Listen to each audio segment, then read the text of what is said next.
Hi, good morning. My name is Jeffrey Snipes, and I'm a PhD student with the Helms School of Government, Criminal Justice Leadership at Liberty University. And want to touch base with you and discuss with you my concept for my dissertation. So the research question is where we're going to start. And the research question is, what qualifies Florida correctional officers to be recognized and supported as emergency first responders and LEOs? Florida COs leave their families and homes daily to risk their lives by providing care, custody, and control of the Florida inmate population in what, according to Butler et al., 2019, is an extremely dangerous work environment. Florida COs constantly police and directly supervise the inmate population behind the walls inside of Florida prisons and jails.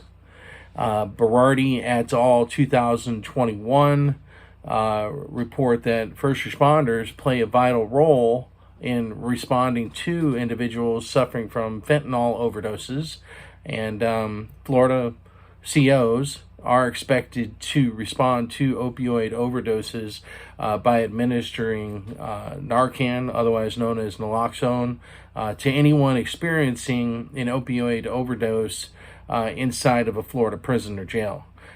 Florida COs respond to and immediately apprehend inmates suffering from suicidal ideation. They are legally required to use reasonable force to prevent an inmate from attempting suicide. And Florida COs are the first ones to respond to inmates that unfortunately and tragically do commit suicide. Florida COs provide emergency first aid, cardiopulmonary resuscitation, otherwise known as CPR, and administer shocks from an automated external defibrillator, otherwise known as an AED, if and when necessary to save a life. Novisky et al. In 2020 reported that in early 2020, when COVID-19 was raging across the United States, prisons and jails were some of the worst places one could be during the spread of the pandemic.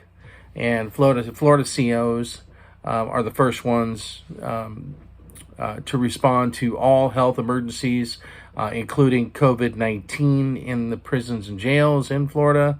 And they provide care, custody, and control in the inmates in the Florida prisons and jails that are suffering from mental illness, severe mental illness in many cases. And in addition to that, Florida COs sprint to and provide emergency backup to their fellow COs anywhere in the facility if and when a fellow CO calls for backup.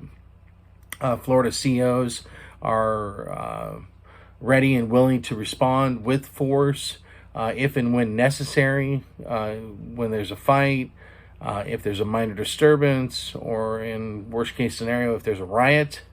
And these are in efforts to maintain the security of the facility. Florida COs perform crisis intervention functions, including controlling and restraining violent or uncooperative inmates, defending individuals from violent attack, and even arresting escapees. Florida COs use approved deadly or non-deadly force. Depending on the situation, they will also use restraints or other approved methods. And when transporting inmates, Florida COs are required to wear body armor and must train, qualify, and be ready to use weapons. Florida COs must be ready to respond with force to stop active shooters inside of a facility, and must be trained and ready to work skillfully with outside law enforcement agencies in the case of a bomb threat made in or to the facility. Florida COs respond to prison rape and also the Prison Rape Elimination Act, as far as incidents that happen inside the jail or prison. They also deal with accusations, and Florida COs preserve crime scenes, they protect evidence, and they conduct investigations when necessary. Florida COs provide security for the facility and all who work, visit, or reside in the facility. And Lambert et al. In 2021 reported that there are serious negative consequences related to job burnout in COs. And the negative consequences of job burnout in COs include weakened physical health, mental health disorders, substance use problems, or even in worse cases, substance abuse problems, including drug and alcohol abuse, and which ultimately results in overall diminished job performance, creating a security issue for everybody in the jail and facility, so including the CO. According to a study by Evers et al. In 2019, 44% of the COs that they surveyed were suffering from post-traumatic stress disorder, otherwise known as PTSD. And Florida COs not only suffer from PTSD, they also suffer from anxiety, severe depression, again, substance abuse, and in the worst cases, suicidal ideation, and ultimately job burnout. And in the worst case scenario, some may ultimately commit suicide due to what they have been exposed to serving as COs in Florida prisons and jails. So what is the research design that we're looking at? Basically, what we want to do is we want to address the fact that here in Florida in 2022 and again in 2023, Florida COs, including detention deputies, were made ineligible for the essential first responder recognition payments. These are bonus payments that were paid by the state legislature and Governor DeSantis to sworn law enforcement officers, emergency medical technicians, firefighters, and paramedics. Interestingly enough, Florida COs were deemed essential during the COVID-19 lockdown of 2020 and 2021, and made to report to work in the state's prisons and jails during the worst of the pandemic. Florida COs did receive the bonus payments in 2021, along with a letter of thanks from Governor DeSantis thanking them for their essential service. But in 2022 and 2023, Florida COs were informed by the Florida Department of Economic Opportunity that Florida COs were not included in the eligible class to receive the payments because Florida COs were, quote unquote, not essential first responders or sworn law enforcement officers.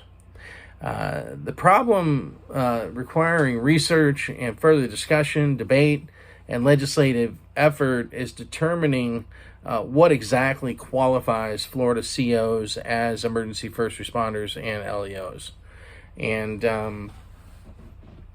the reason for this is we have to consider that there was another piece of legislation in 2022 known as HB3 law enforcement. And this was signed by the Florida Legislature, and it was heralded on the governor's website as being the strongest law enforcement recruitment and support initiative in the nation. And it provided law enforcement agencies with assistance as far as recruitment and retention of qualified officers. It provided educational opportunities, financial assistance, and additional training. $5,000 payments for newly employed Florida LEOs. The Florida Law Enforcement Scholarship Program provided $1,000 for costs associated with attending school. And it even offered a scholarship for children children of LEOs. And in addition, it offered adoption credits, would give law enforcement families $25,000 to adopt a child with special needs from the state welfare system, and $10,000 to adopt a child from the state welfare system without special needs. It provided veterans with waivers to enter into a law enforcement academy. The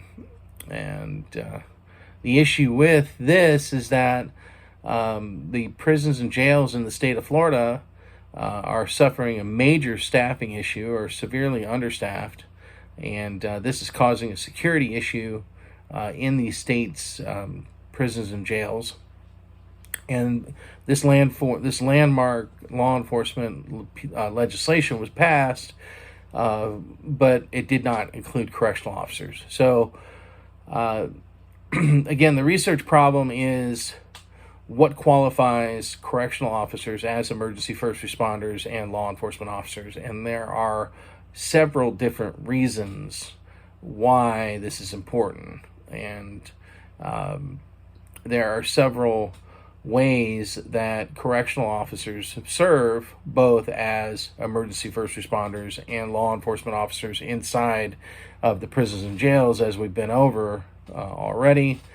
And there are also a plethora of legal precedents that indicate that Florida COs are both emergency first responders and law enforcement officers in the state of Florida. However, there is not clarity with regards to the definition of our job role, and there are issues that arise where we're not included in pieces of legislation and or bonuses that we feel as though we should be included. So the purpose of this study, this is a exploratory qualitative study to explore again what qualifies Florida COs as emergency first responders and law enforcement officers. And the purpose of this study is to ignite the conversation that needs to happen between state leaders in the legislature, state law enforcement leaders, state correctional leaders, and state legislators to have the clarity drafted and enacted that defines who and what correctional officers actually are, and so that we can rid the profession of this confusion.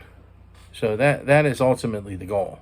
And the literature, the gap in the literature, has to do with the stressor that is created on Florida correctional officers when their job role is not defined. Because when the job role is not defined, Florida correctional officers are not supported and recognized as the emergency first responders and law enforcement officers that they are in the prisons and jails. And again, they are law enforcement officers and emergency first responders according to several legal precedents and according to the job that Florida correctional officers actually do in the prisons and jails. So the need for legislation to prevent correctional officers from being excluded from recognition payments and excluded from other beneficial pieces of legislation that would assist with the recruitment and retention of officers and would help to have correctional officers receive the mental health care and services that they need must happen. And so, again, the purpose of the study is to ignite that conversation. The dependent variable in this particular study is the awareness level. There is a qualitative survey, open-ended survey questions, 9 questions that have to do with the specific legal precedents, and it is a law enforcement corrections leadership survey meant for leadership, but is open to anybody in law enforcement that is willing, or in corrections that is willing to take the initiative to get involved in this issue, because it's something that needs to be remedied. And the generalizability of the study pertains to Florida correctional officers working at the state level for the Department of Corrections in the state of Florida, as well as in the 67 counties for sheriffs as detention deputies in the state of Florida. And the objectives are clear. The objectives are to define correctional officers, so that they know exactly what their function is, and so that they can receive the proper recognition and support in their job function. And then to look at the policy implications would be, again, to have the definition, the job function defined, and to have a bill put in place that would prevent correctional officers from being excluded from bills for first responders or benefits and bills that are intended for first responders and law enforcement officers. So those are the practical policy implications, and then the mental health aspect of it is also a very big thing. We need to get the people that are suffering in corrections the help that they need. As champions of Christ, as a Liberty University student, ultimately the recognition that comes with being a law enforcement officer and a first responder, it connects us with a bigger community of people. It also gives us a certain amount of respect, and that respect and that larger community and the respect in the larger community enables us to be in a better position to share the gospel of Jesus Christ with our fellow officers, and ultimately with the inmate population who are suffering due to their habits and the fact that they are victims of sin. And ultimately, they do need Jesus Christ to provide them with salvation so that they can be forgiven for their sins and born again in a life as a born-again Christian, and to defeat the evil that correctional officers face every day when they put on the full armor of God and go into the prisons and jails. Any and all recognition and support that correctional officers can get in that battle is something we need to secure for them. So that's it. That's my concept, and I hope you enjoy this video. Thank you so much. God bless you, and have a great day. Bye-bye.